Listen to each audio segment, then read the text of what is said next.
You can be surrounded by people and still feel painfully alone after 70. Why does no one talk about this?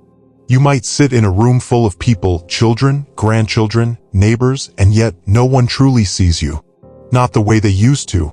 Not the way you remember being seen. You smile politely. You nod. You engage when you can. But inside, it's quiet. Too quiet. There's this hollow space where connection used to live. And you wonder, when did the world stop listening? No one warned you about this part of getting older. They told you about gray hair, stiff joints, the medications. But they didn't tell you that silence would grow louder, that the days would stretch longer, that you could go hours, sometimes days, without anyone saying your name. People talk a lot about aging with grace, but they rarely talk about aging with loneliness. And when they do, it's behind closed doors in hushed tones, like it's something shameful. Like needing people, needing love, needing to feel seen is weakness. But it isn't. It's human. Let me ask you something. When was the last time someone asked how you were? Really asked and stayed long enough to hear the full answer? When was the last time you sat across from someone who wasn't rushing to go somewhere, who wasn't looking past you, checking their phone, planning their exit? It hurts, doesn't it? And you're not alone in that. In fact, what if I told you that this quiet ache in your chest, this emotional fatigue, this longing to matter, what if I told you it's more common than most people admit? That millions of people, especially those over 70, are walking through life with the same invisible weight? This video isn't here to sugarcoat. It's not another highlight reel of cheerful retirement fantasies or shallow advice on staying positive. This is real life after 70. Raw, unfiltered, sometimes beautiful, often difficult, and yes, at times incredibly lonely. But you deserve to hear the truth. Not to scare you, not to discourage you, but to remind you you are not forgotten. You are not broken. And most importantly, you are not alone. This video isn't meant to scare you. It's meant to wake you up, to help you take back your joy. These 5 truths about aging and loneliness might sting, but they might also save your spirit. Reality number 1. Loneliness is more dangerous than you think. Have you ever gone an entire day without speaking to a single soul, not because you wanted the silence, but because there was simply no one to talk to? It starts slowly, doesn't it? One day, the phone rings less. Then the invitations stop coming. Before long, you're sitting with your morning coffee, staring out the window, and realizing you haven't heard your own voice all day. And yet you're alive, breathing, existing, waiting for someone to notice. But here's what they don't tell you. Loneliness isn't just a feeling. It's a health risk, a real one. Studies now show that chronic loneliness is as damaging as smoking 15 cigarettes a day. 15. Let that sink in. Your heart, it doesn't just break metaphorically, it literally suffers. Blood pressure rises. Inflammation increases. Cognitive decline sets in faster. The brain, starved of social stimulation, begins to dim its lights, piece by piece. Not because you're aging, but because you're isolated. Now imagine this. Her name was Marjorie, 74 years old, widowed for 6. Her husband, Bill, had been her best friend for over 50 years. They used to dance in the kitchen, watch reruns of old westerns, eat ice cream out of the tub at midnight. When he passed, the house didn't just feel empty. It was empty. At first, the neighbors checked in. Her daughter called a few times a week. Church friends dropped off food. But then life did what life does. People got busy. They moved on. The calls slowed. The visits stopped. Holidays were the hardest. Marjorie stopped going to bridge club. Said it reminded her of Bill. Then she stopped going to church. Too many memories, she said. Soon, the days blended. Sleep came late and restless. Meals were skipped. There was no reason to cook for one. Within a year, she'd lost weight, missed a few doctor appointments. Her memory began to slip, subtle at first, then noticeable. By the time her daughter visited 6 months later, Marjorie was forgetting names, dates, even parts of conversations they'd had just days earlier. What happened to her wasn't a mystery. It wasn't sudden. It wasn't rare. She didn't just lose her husband. She lost her connection, and with it, her health. Reality number 2. Your social circle shrinks, and that can hurt. You don't notice it at first. It happens slowly, quietly. One friend moves away to be closer to her grandchildren. Another becomes too ill to meet for your weekly breakfast. One stops answering calls altogether. You tell yourself they're just busy, but something inside you knows. They're slipping away, and the circle is getting smaller. Your children, grown now, love you, yes, but they have their own lives. Jobs, spouses, kids. Schedules so full, even a 5-minute phone call feels like a gift. You understand. You really do. But understanding doesn't make it hurt any less. Then comes retirement. First, it feels like freedom. No more alarm clocks. No more endless meetings or long commutes. You sleep in, take longer walks, breathe. But slowly, something feels off. The phone doesn't ring as much. You realize you don't know what to do with your mornings anymore. And those coworkers you used to laugh with over coffee breaks? They've gone silent.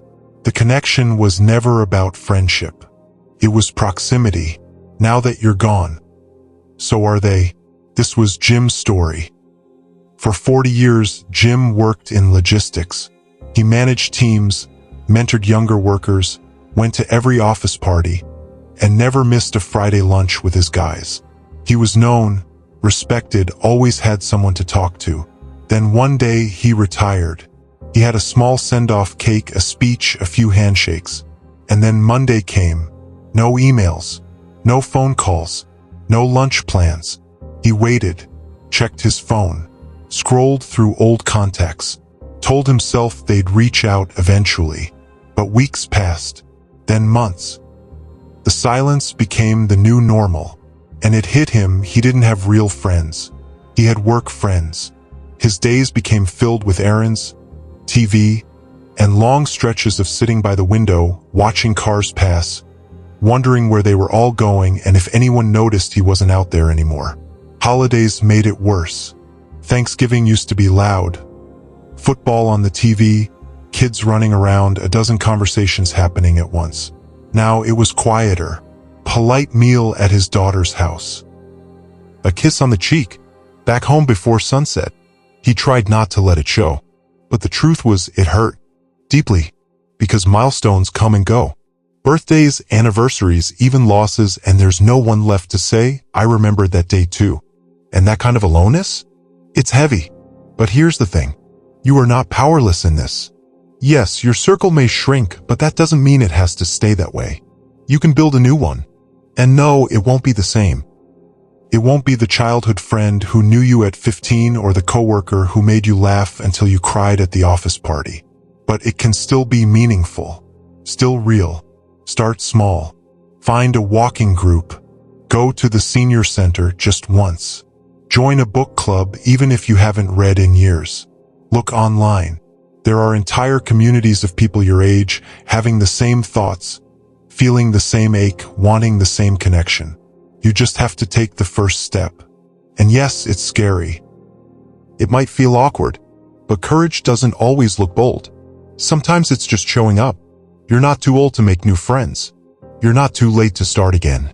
And if you've been thinking that no one else feels this way, I promise you, someone, somewhere, is waiting for someone like you to sit beside them and say, hey, mind if I join you? So what's stopping you? Let's keep going. Because the next truth, it cuts even deeper. What happens when you realize the people you spent your life taking care of no longer need you the way they used to? Reality number 3, people will forget to check on you. Have you ever sat by the phone, telling yourself you weren't really waiting for it to ring, even though you were? Maybe it was your birthday. Or an anniversary. Maybe you just had a rough week and thought, surely someone will check in. But the day passed. Quiet. Still. The messages didn't come. The calls never happened. And even though you told yourself you didn't expect anything, that ache in your chest, it told the truth. Here's the hardest thing I'll say today, people forget. Even the ones who love you. It's not because they don't care. It's because life gets loud. Their schedules fill up. They blink and weeks go by. Suddenly it's been a month since they last called. 6 since they last visited. And meanwhile, you remember everything. You remember their birthdays, their childhood favorite meals, the way they used to run into your arms after school. You remember holding their hand through heartbreak, picking them up when life got too heavy. And now?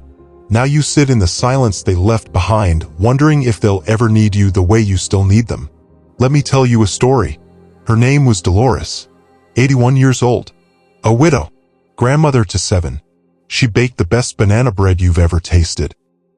The kind of woman who always remembered birthdays, always sent a handwritten card, always called on holidays. Her birthday came around. She didn't expect a big fuss. Just a call. Maybe a visit from her eldest granddaughter. But the day came and went. Nothing. No call. No text. No knock on the door. She sat at her kitchen table with a slice of cake she'd bought for herself. Lit one candle. Sang softly under her breath, tears rolling down her cheeks before she even reached the second line. She didn't tell anyone how much it hurt. Didn't want to be a burden. Told herself they were just busy. But in her heart, she felt forgotten. If you've ever felt like Dolores, I want you to know something. You're not imagining it. You're not being sensitive. That pain is real, but it's not personal. It's the nature of the world today.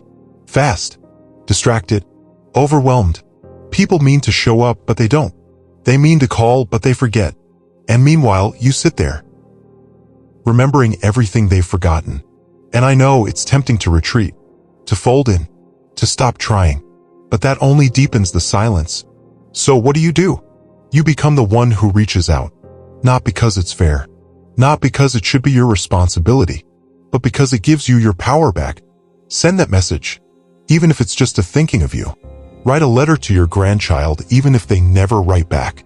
Call that old friend you haven't heard from in months. Invite someone out for coffee or tea or just a walk around the block. Sometimes people don't reach out because they don't know how to. Sometimes they assume you don't want to be bothered. So show them otherwise. Lead with love, not expectation. And if they show up, wonderful. If they don't, you still took the reins of your life. You still refuse to let the silence define your worth. You are not forgotten. You are not invisible. And the beautiful thing is, once you take that first step, connection often follows. It's easy to feel like you're always the one doing the reaching. But what if someone is waiting for your hand? What if they just need to know they're not alone either? So let's keep moving. Because there's something else that happens when we age. Something no one prepares us for. The world around you doesn't just change, it starts to treat you differently. Reality number 4, it's easy to stop believing you matter. You wake up. The house is quiet. Too quiet. You make your coffee, sit by the window, maybe flip through the newspaper, or scroll if you've kept up with the tech. The hours stretch ahead, unmarked, untouched. There's nowhere to be, no one expecting you, and for a moment, you wonder, why am I still here? It's a dark question, but it creeps in, slowly, especially when the routines you once clung to, those workdays, those caregiving schedules, those shared meals are gone. And when they're gone, it's not just time that opens up. It's doubt. What am I doing? Do I still matter? What's the point? This is the invisible weight so many carry, especially after retirement, especially after the loss of a partner, especially after a lifetime of putting others first, children, spouses, employers, communities, and waking up one day with nothing to pour yourself into. You spent years being needed, and now, the silence whispers that maybe your best days are behind you. Let me tell you about Harriet. Harriet was 72 when her husband passed. She had cared for him through his illness for nearly a decade. Doctor appointments, medications, middle-of-the-night emergencies. She was his rock. And before that, she was a mother to 3, a teacher for 30 years, and the kind of neighbor who always had a warm casserole and a listening ear. But after the funeral, it stopped. The calls slowed. The casseroles stopped coming. The thank yous faded. Everyone went back to their lives. And Harriet? She didn't know who she was anymore. She said, I felt like I had expired. Like I was a carton of milk on the back of the shelf, still sitting there, but no one reaching for me. She went through the motions. Grocery store, church, home, but something in her had gone dim. Until one day she passed by a library and saw a sign, volunteers needed for children's reading hour. She walked in without even knowing why. That Saturday, she read Charlotte's Web to a room full of squirmy 6-year-olds. And something cracked open. She kept going back, week after week. They called her Miss H. She became part of their little lives. Birthdays, crafts, laughter. And she said, "It reminded me I still had something to give. That's the truth I want you to hear. You still have something to give. No matter your age, no matter how quiet your house is now, no matter how much the world may seem to pass you by. Your wisdom is valuable. Your presence is powerful. Your story is not over. You just have to shift how you define purpose. It's no longer about raising children or climbing ladders or managing homes. It's about impact, in whatever form feels right for you. Maybe you plant a garden and tend to it like it's a living journal. Maybe you start writing down your memories page by page for a grandchild to read one day. Maybe you volunteer at a food pantry or become a mentor or teach someone younger how to sew or cook or play chess. Because the things you've learned, the losses you've survived, the joy you've felt, the patience you've cultivated, that's not just life experience. That's legacy. You matter. Not because someone calls you every day. Not because you're busy. Not because you're needed in the same ways as before. You matter because you exist. You matter because you are still here. And if you don't believe me, just look around. There are people in their 70s, 80s, even 90s finding new purpose. Starting over. Creating again. There's George, who picked up a paintbrush for the first time at 76 and now sells watercolors at the local market. There's Lily, who started an online advice blog at 81 for young mothers because she remembers what it felt like to be overwhelmed and unsure. There's Thomas, who joined a community garden after his wife passed. He said digging in the dirt reminded him he was still connected to life, still growing. If they can find meaning again, so can you. And maybe you're thinking, it's too late for me. It's not. Maybe you're saying, I don't know where to start. That's okay. Just start small. Purpose doesn't have to be big. It just has to be yours. You've spent decades giving to others. Now it's your time to find what fills you. Because when you believe you matter, the world starts to reflect that belief right back at you. Reality number 5, you might be physically present but emotionally gone. If this video made you feel seen, even just for a moment, then it did exactly what it was meant to do. Because you're not alone. Even if it feels like the world has moved on without you, you're still here. And you still matter. Not just because of who you were, but because of who you still are. Maybe you're starting over. Maybe you're grieving. Maybe you're just trying to remember what it feels like to laugh without forcing it, to feel something real, to wake up and actually want the day. Whatever brought you here, divorce, retirement, heartbreak, silence, you're not the only one. There are thousands of people out there walking this same path, quietly, tenderly, trying to rebuild one piece of themselves at a time. So don't disappear again. Leave a comment. Say something, even if it's just, I'm still here. Let others see you. Because when you speak, someone else finds the courage to speak too. And if you know someone, your sister, your neighbor, an old friend, who's going through the same silence, share this with them. Not because it fixes everything, but because it opens a door. And sometimes that's enough to start. And if you're still figuring things out at 70, chasing passion at 75, or just trying to find peace after years of being everyone else's rock, this space is for you. Hit subscribe. Not for me, for you. For the version of you that still wants to learn, still wants to feel something, still wants connection, not noise, still wants truth, not perfection.